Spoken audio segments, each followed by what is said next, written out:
Hello बच्चों, कैसे हैं हो आप। आशा है कि अच्छे होंगे। आज हम लोग हमारे परिवेश के कक्षा 4 के पाठ 8 पौधों के भाग एवं उसके कार्य को पढ़ेंगे।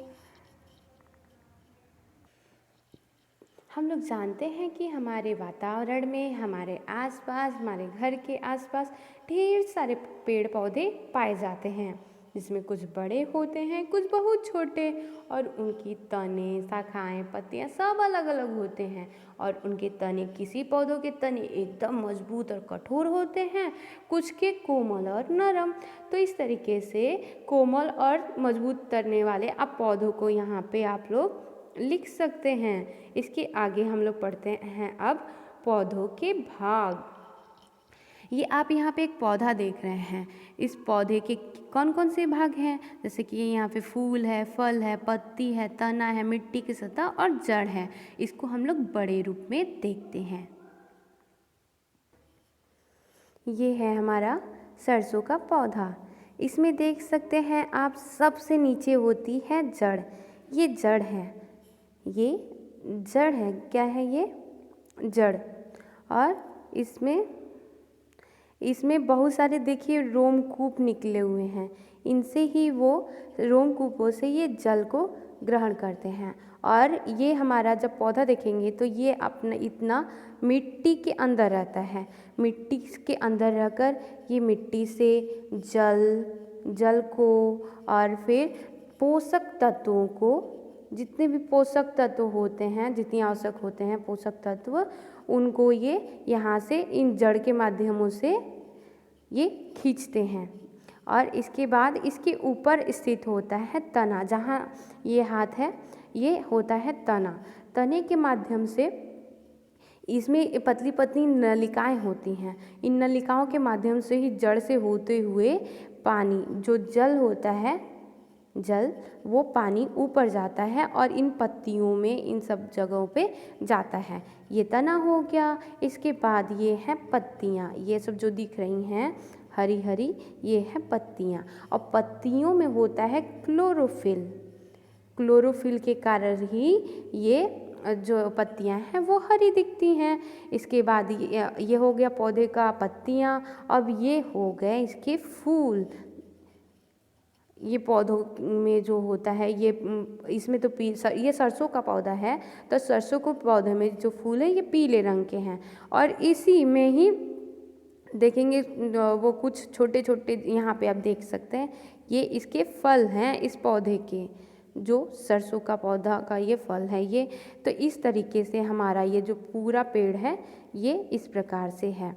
देखिए, यहाँ नीचे हो गया जड़, तना, नीचे सबसे नीचे हो गया जड़, और फिर वो दूसरे नंबर पे हो गया तना, फिर यहाँ पे पत्तियाँ, ये फूल,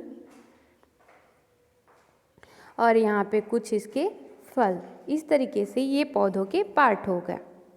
अब हम लोग पुनः अपनी बुक पे आते हैं। यहाँ पे हम लोगों ने देखा कि मिट्टी के अंदर जो मिट्टी के अधिकांशतः भाग में जो पौधा है ये बाहर रहता है, मिट्टी के बाहर अधिकांश पौधा रहता है। दूसरे नंबर पे इसके तना, पत्ती, फूल व फल होते हैं, 4 मुख्य भाग। और कुछ भाग मिट्टी के अंदर पाया जाता है, जिन्हें जड़ कहते हैं।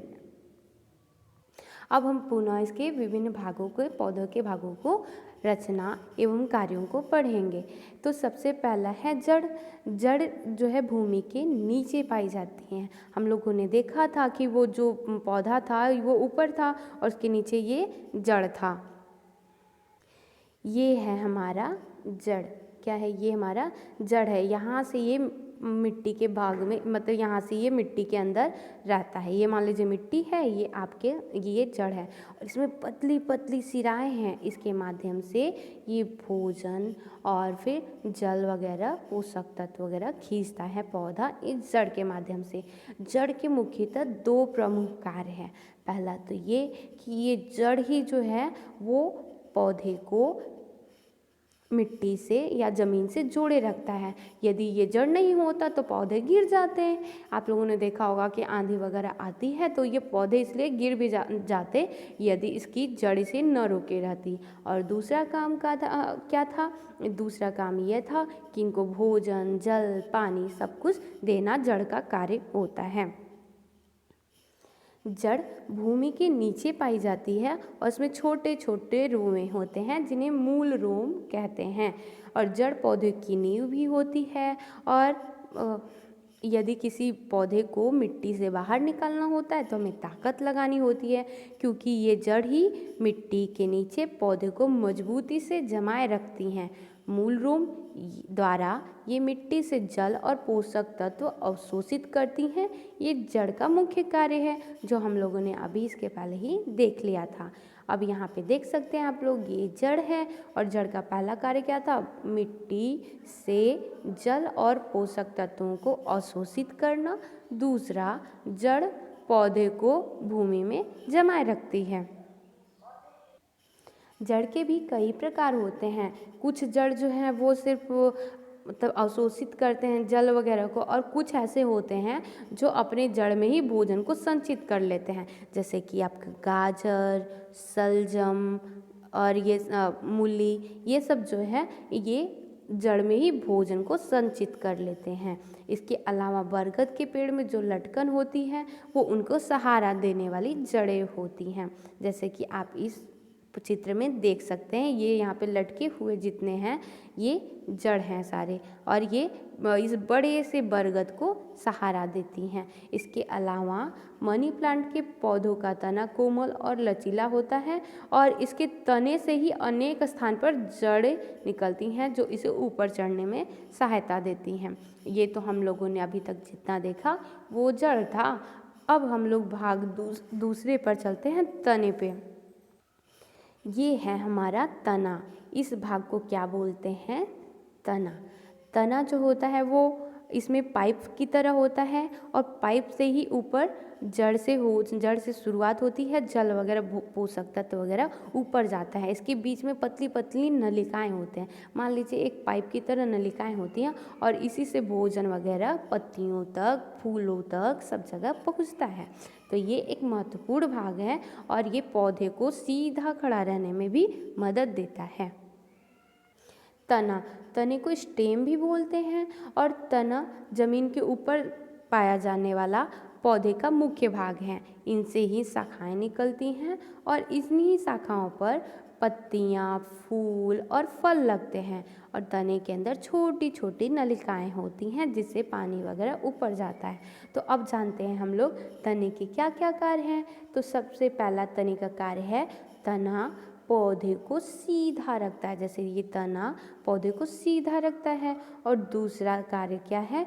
जड़ द्वारा अवशोषित जल और पोषक तत्वों को पौधों के अन्य भागों में पहुंचाता है। जैसे यहाँ से ये नीचे से खींचेगा जल और वगैरह, तो ये सब तने वगैरह पे ये पहुंचने में मदद देता है नलिकाओं की तरह। ठीक।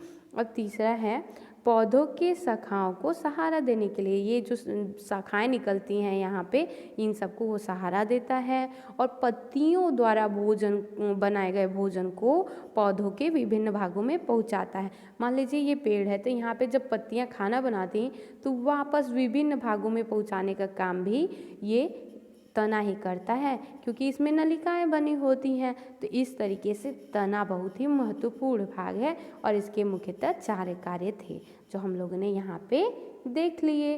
पहला ये, दूसरा ये, तीसरा और चौथा, 4 कार्य मुख्यतः देख लिए। अब बढ़ते हैं आगे। अब इसमें हम लोग बढ़ते हैं पत्ती की तरफ।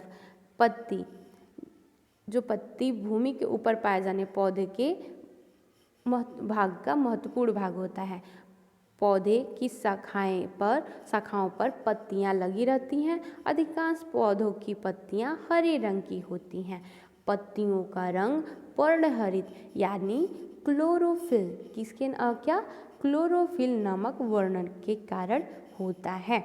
तो अब पत्तियों को देख लेते हैं कुछ। ये हमारी पत्ती है, ये हमारी जो है ये पत्ती है। पत्ती में इसका रंग हरा है। हरा क्यों है? क्लोरोफिल के कारण। किसके कारण? क्लोरोफिल के कारण ये हरा है। पत्ती का हरा भाग पर्णफलक यानी लैमिना कहलाता है। इसकी दो सतहें होती हैं, एक ऊपर और एक नीचे। जैसे कि हम लोगों ने अभी जो देखा वो ऊपरी भाग था, और इसके पत्तियों की एक निचली भाग भी होती है। इन सतहों पर छोटे छोटे छिद्र पाए जाते हैं जिन्हें पर्णरंध्र या स्टोमाटा कहते हैं। निचली सतह पर इन छिद्रों की बहुत संख्या अधिक होती है, और इन्हीं छिद्रों द्वारा पत्तियां वातावरण से गैस लेती हैं, गैस का आदान प्रदान करती हैं, और ये सभी कार्य करती हैं। ये क्या क्या कार्य करती हैं? पहला तो प्रकाश संश्लेषण, दूसरा वाष्पोत्सर्जन और तीसरा श्वसन क्रिया। ये प्रकाश संश्लेषण से ये खाना बनाती हैं। वाष्पोत्सर्जन से मतलब कि जो पानी ज़्यादा हो जाता है तो वे उसको उत्सर्जित करती हैं। तीसरा ये सांस लेती हैं पत्तियां इन्हीं के द्वारा।